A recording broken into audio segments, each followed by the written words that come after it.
Look, the Cowboys, they have plenty of drama going on right now. It all started on Friday when Micah Parsons formally requested a trade from the team, but of course it didn't end there. Did you see even Des Bryant got pulled into this conversation? Jerry Jones saying, well, I talked to his agents or I wasn't able to. And Des was like, look, bro, don't bring me into this. But over the weekend, Jerry Jones continuing to be peppered with questions about Micah Parsons. I think the world of Micah, and that's just a part of negotiation. Would you ever consider trading Micah? Again, I don't really place that with any real seriousness. Micah's got a bad back. That's like being traded. Did the request take you by surprise? Y'all weigh it the same. Did the request take you by surprise? Again, no, that's negotiation. I've heard that so many times in my 30 years in the NFL about from not just players but agents, and of course we all understand contracts. We're under contract. That's what we're doing. We're looking at adjusting the contract, but we're under contract and we're in camp, and that's the way the rules are set up. But that is old stuff, 30 years of old stuff. This some of these issues we're hearing about trading, hurt backs, all that kind of stuff. 30 years since Cowboys made it to the Super Bowl. Let's welcome in Douzable, Mike Renner, Jerry Jones, the king of saying so much and yet nothing at all. Lige, on Friday, we talked to both of you guys when this was going down, Micah Parsons requesting a trade. And, you hear Jerry saying, oh, it's kind of part of negotiations. Micah Parsons has said, look, we have not heard diddly squat from Jerry Jones and his camp when it comes to negotiations. Lige, as of this Monday, where do you stand on the situation? This is ridiculous at this point. Now, I will agree with what Jerry Jones said. This is part of negotiations. We just look to what Myles Garrett went through last year. He made a public proclamation. I want out of Cleveland. But you know what changed his mind, Amanda? $40 million. And that'll change Micah Parsons' mind, too, if he were to get somewhere upwards to $42+ million in regards to annual salary per year. But it's like Jerry just hasn't learned his lesson, because you did this with Dak Prescott. You drugged your feet. It ultimately cost you more. You did the same thing with CeeDee Lamb, and it ultimately cost you more. And it cost CeeDee Lamb all of training camp, which had a ripple effect because he started the season slow. Like, the one thing you don't want Micah Parsons to do is not have any practice in training camp and then just go out there in week one and be ready. Now, most veterans, we need 2 solid weeks of training camp in regards to being ready for the season. And you see the highest paid non-quarterbacks, TJ Watt, Jamar Chase up there, $40+ million, Myles Garrett as well. And Micah Parsons is probably going to surpass all these guys. So I don't understand the thinking of the Cowboys brass and front office. Why not get this deal done? You had a year ago to get it done. You didn't do it then. Now you're dragging your feet. Now it's going to cost you upwards to $42 to $45 million to get Micah Parsons signed. Yeah, I'm right there with Leger in thinking that this makes no sense. But that's also why I think it's likely, the most likely of any of the people that have requested a trade this offseason, that this one actually gets granted, because it didn't make sense that after 3 years of what Micah Parsons did, that they did negotiate with him last year. The price would have been way lower. The price went up with all those $40 million deals signed this past year. If they negotiated last year, it would have been a year after Nick Bosa signed his at $34 million a year. They could have got him maybe $37, $38 million a year.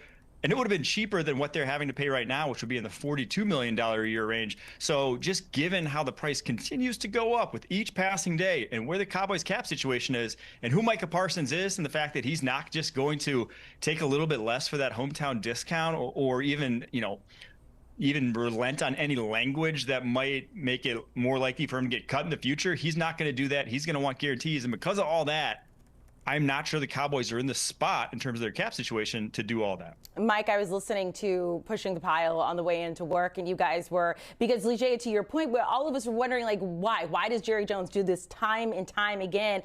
Mike, are we getting played? Like, is this just to stay? I mean, we're talking about it. Here we are, first thing in the show, like with all these contracts and just having them move on and on and on down the line. Are we all getting played by Jerry Jones?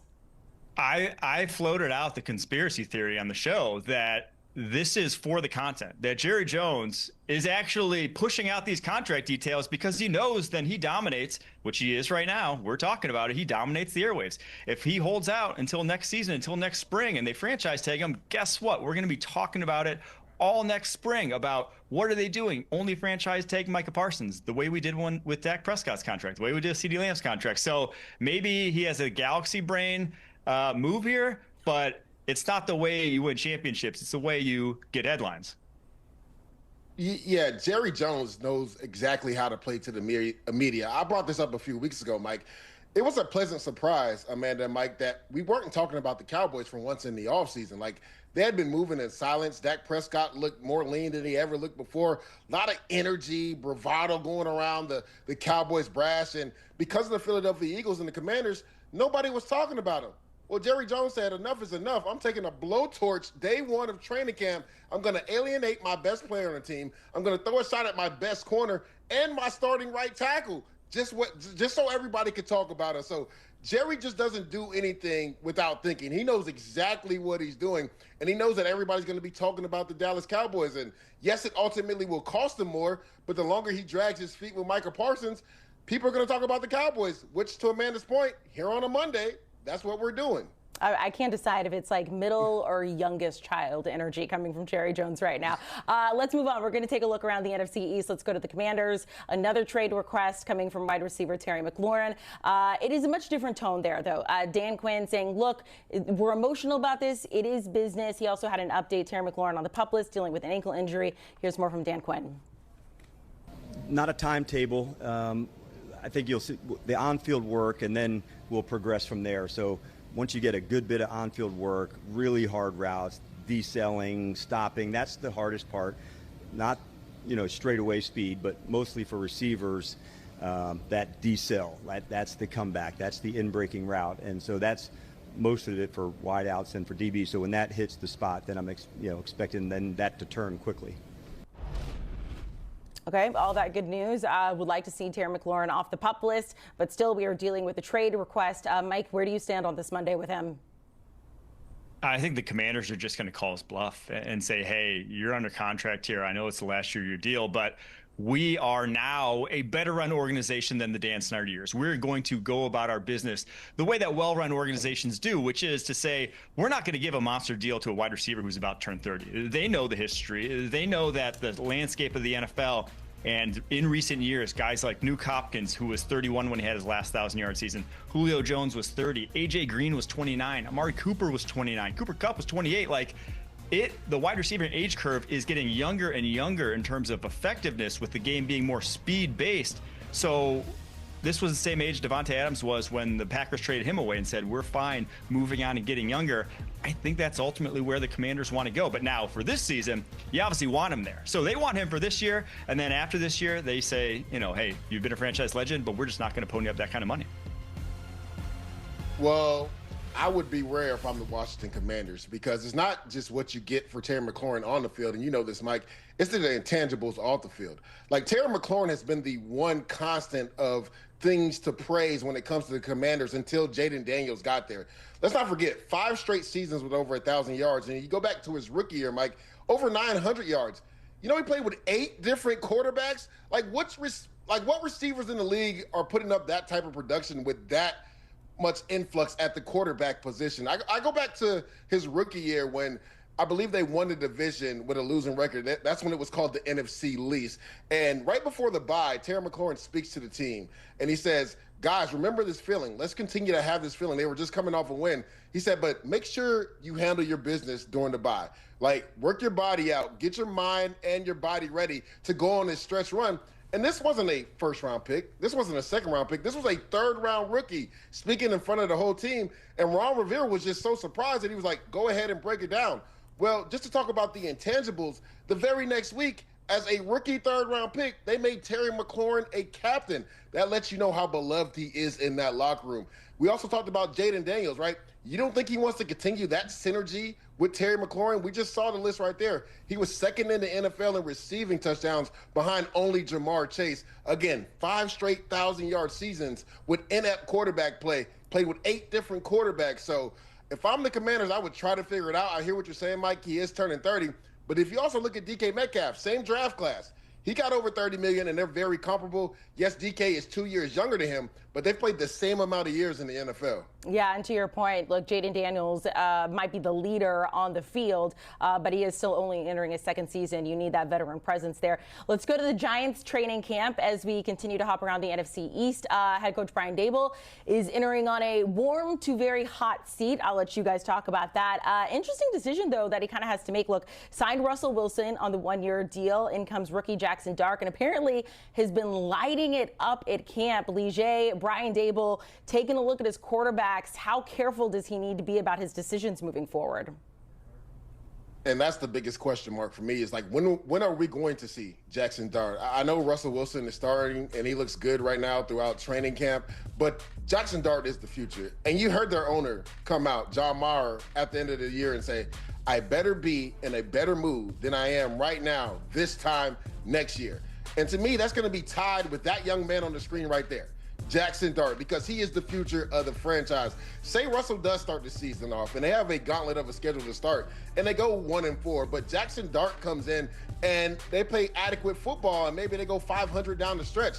That could potentially save Brian Daboll's job. And you see it right there. First year, turned things around really quick. 9-7-1, went to the playoffs, won in the wild card, went to the divisional round. But you see it the last 2 years, Amanda, 9-15. That's not going to cut it in the NFL. So to me, Jackson Dart is tied with Brian Daboll and potentially saving his job.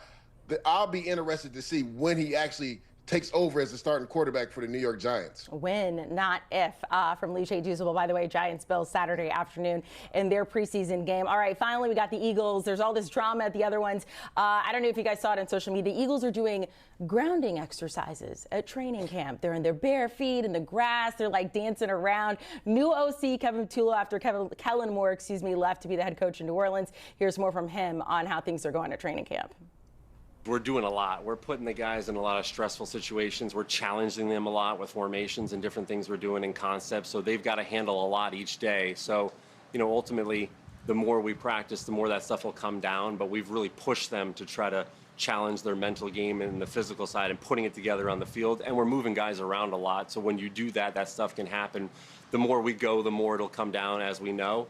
The more, once the whole offense we feel like is in a good spot, it'll shrink. So in practice, that stuff will all kind of calm down as we go.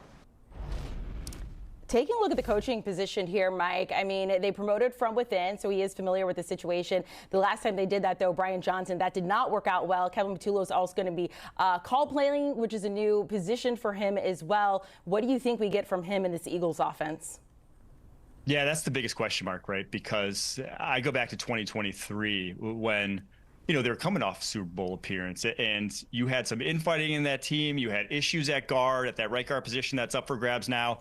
And then it just kind of fell apart down the stretch. And I think a lot of people forget that. Like, there was a time during last season, because obviously the Super Bowl cured all ills, but there was a time when there was some infighting in that team too. A.J. Brown was upset. Jalen Hurts was not producing down the stretch there at times, so you run the risk of that. But I just think the bevy of talent they have, this is an offensive coordinator's dream, right? Like there's no shortage of talent on this roster, whether it's a top 5 offensive line, top 5 receiving group, top 5 running back.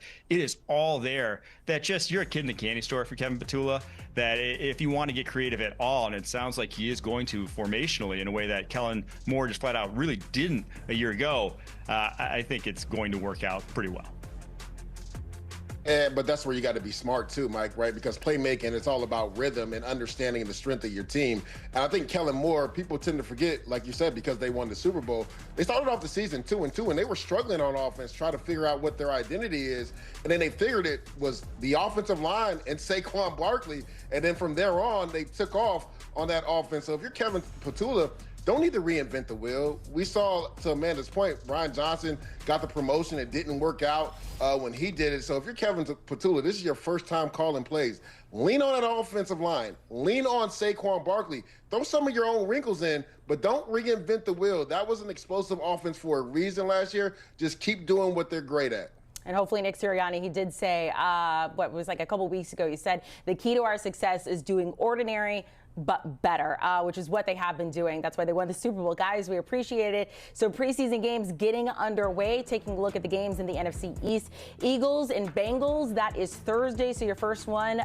Friday, Saturday, and then Saturday again. Look, you can read it on the screen. I don't need to go through all these. But you know what? I was pleasantly surprised by the Hall of Fame game. You watched it? So freaking into it. Yes. What, did you have a bet placed on the game? I was just so excited to see football again. I mean, it is football. I may be watching these preseason games. Back on CBS Sports HQ Spotlight, it has been over 20 years since we've had repeat champions in the NFC East. The Eagles are favored to do it this season at -140, the defending division champs, the defending NFC champs, the defending Super Bowl champs. Commanders +220, Cowboys +550, and the Giants kind of a long shot. Emory Hunt and Mike McClure are here, and we are going to look at stage of elimination bets. We're going to start with the Dallas Cowboys. They have not made it past the divisional round, fellas, in 3 decades now. It's been 30 years. They're expected to miss the playoffs, so if you think they're going to make it, it's great value, Emory. What do you say? Yeah, I think they're going to make it, Chris. And when you think about the Cowboys team, I like to call them the NFC's version of the Cincinnati Bengals. We know they can score the football.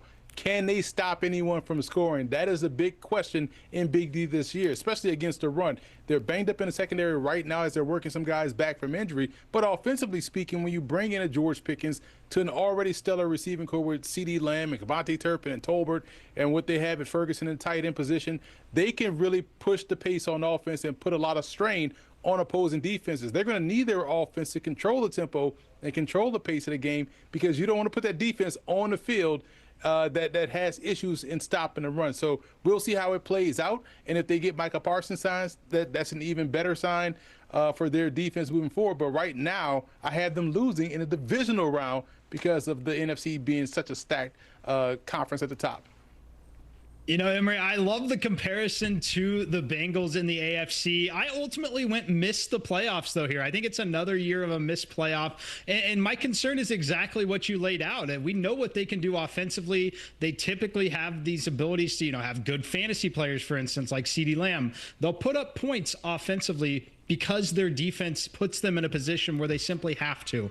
I don't think that they're going to be good enough defensively here, and I think it just simply puts a lot of pressure on that offense to be too perfect at the right times. I ultimately have them missing the playoffs. Don't love laying the -230, but I do think it is an appropriate price point in the NFC, because I think the Eagles do have such a stronghold on this division, and they still have a number of difficult games. I mean, talk about the first week of the season against the Eagles. They play the Packers there in prime time. You still have to play the Kansas City Chiefs. Let's not sleep on the Chargers as well out of the AFC West. I just think it's a difficult uphill battle in this division for them. So I have them missing the playoffs here. That is a month from today. They are opening up in Philadelphia against the Eagles. Mentioned that it's been over 20 years since we've had a repeat champion in this division.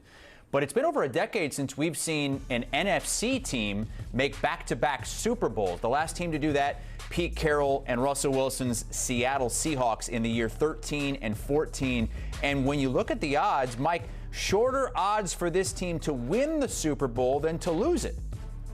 Yeah, it stands out. Look, they're an elite team. They are a deserving, Super Bowl favorite or co-favorite, but I ultimately had them losing in the Super Bowl at +900 because of that price point. I think if they were both, say, +800, +850, I would still lean on the side of a Super Bowl winner. But the fact is, at +900, not knowing who's going to be there, knowing that the AFC has a number of tough competitors, whether it be the Kansas City Chiefs, the Baltimore Ravens, the Buffalo Bills, or really any of those other teams that could emerge. So I like the Eagles in the division. I think they absolutely roll through the NFC East. I think the schedule is favorable for them to just simply get in the playoffs. And if you're getting this team in the playoffs and you get a healthy Saquon Barkley, you get a healthy defensive unit, I think they're headed back to a very, very deep run. But for me, Chris, it was literally just the price point here, +900. I will take them to lose in the Super Bowl.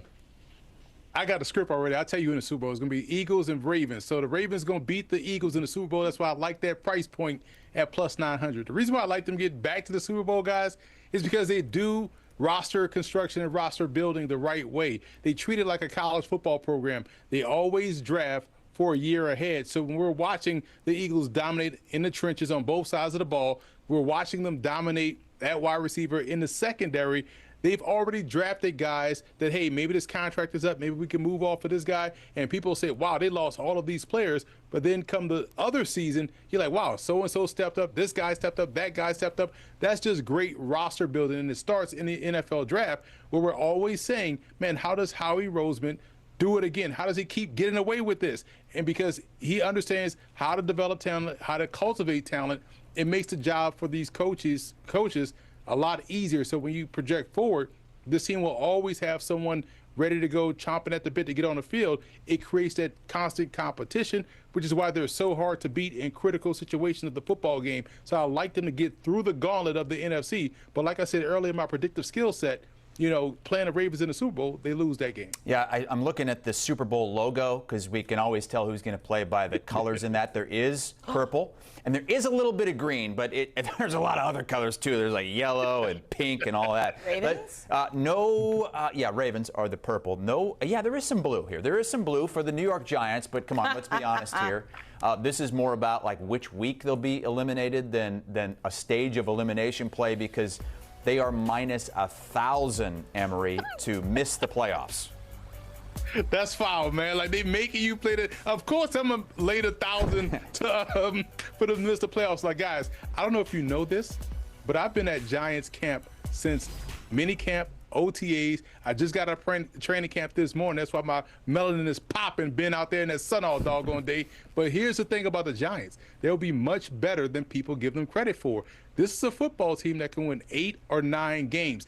Don't look at the schedule. Don't say the schedule is tough because we all know it's a week-to-week league. Where the Giants are better this year along both sides of the line of scrimmage. And the reason why offensively you're not hearing a lot about the offensive line is because Russell Wilson is a floor raiser, so that lets the offense be competent. Malik Neighbors may be in store this year for an 1,800 season because he's been catching everything at camp. The one weak spot I see is in the secondary in terms depth at corner. They'll be great at the safety spot. Abdul Carter looks like a pick for Rookie of the Year on the defense side of football. The offense will be complementary. The defense will be able to get off the field. So when you look at this team holistically, they're in a better spot. You won't see Jackson Dart until 2026. Brian Daboll has done a fantastic job of working his plan of developing Dart, and I think that's going to show itself next year. But this year, they'll be competitive.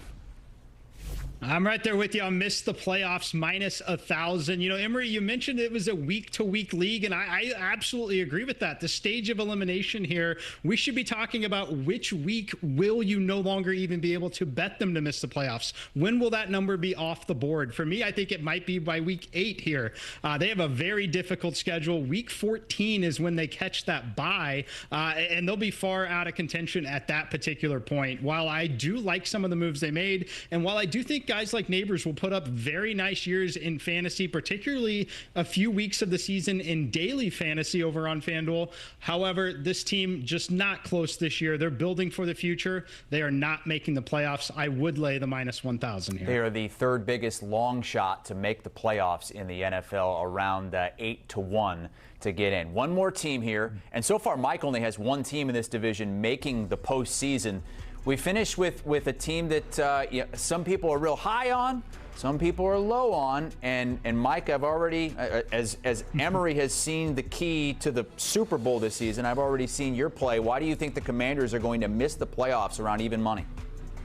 Yeah, I just think the Eagles have such a stronghold on the division, and I think the Commanders have a sneaky difficult schedule. And I want to talk about what they did last season. Look, Jaden Daniels is phenomenal. I love watching him play football. However, I think we can all admit a few of the ways they won games last year, slightly improbable and unlikely to happen again. I just think that they have a tough road. I mean, you see, like the game against the Bears on Monday Night Football, for example, the Packers on Thursday Night Football, the Chiefs on Monday Night Football, just all of these primetime games. Another one against the Cowboys on Christmas Day. Just look at the Eagles at the last part of the season here.